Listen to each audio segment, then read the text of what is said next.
difference between your ego and your intuition? Oh gosh, okay, thank you. They just said, well, of course, the ego is really part of the logical thinking mind of the story that you've created, that who you think you are, or who you think you're going to become, or whatever it is. And that's an expansion of the brain, the mind, and okay, thank you, the story that we tell ourselves.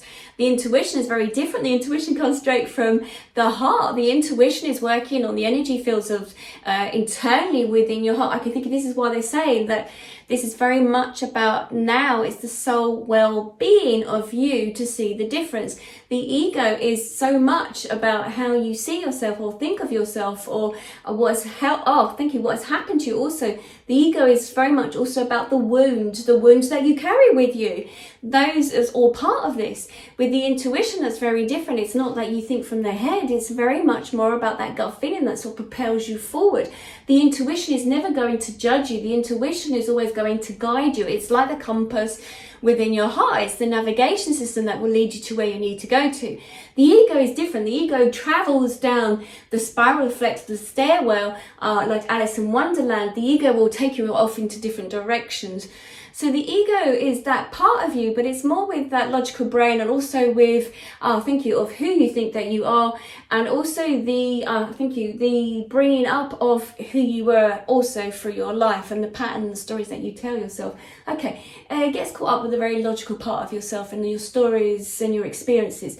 The intuition doesn't do this. The intuition doesn't need to feed into the old stories. The intuition is not fueled by your old lifestyle or your old stories. The intuition is always forward thinking. Your intuition is the thing that will guide you. The intuition is your magnet within your heart, with your soul connection, that will purely work on that soul-like connection that will then bring you forward. The difficulties for the humans is that then how do you also disconnect from this? And then how can you move forward? Okay, thank you. Normally, if there is a reason why that you plan to do something for another reason, let's have a little look. If you're doing a service to someone, is there something in it for you? Then this is the ego. If this is just do it because you feel that you are here to serve others, and not that you think you are godly or anything, this is then, you are listening to this, like a fingerprint in the DNA, the coding internally within, that you're actually listening to this, that you realize, you understand that you're here to serve others. Always work with the intuition. This is your soul that will guide you on your journey.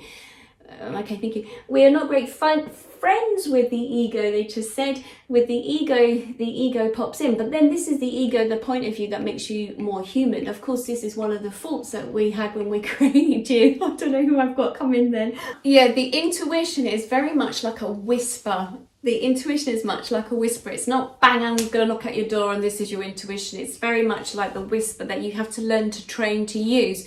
The more that you meditate, you're correct. When the more that you do the meditation, the more that you spend in silence. I think they just bought me, Buddhist monks. But not that we can live life as a Buddhist monk, because, some of us have to work and whatever, that goes off into another story.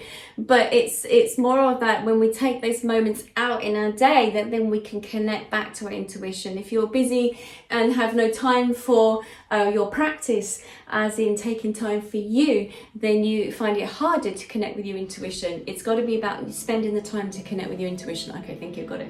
Okay.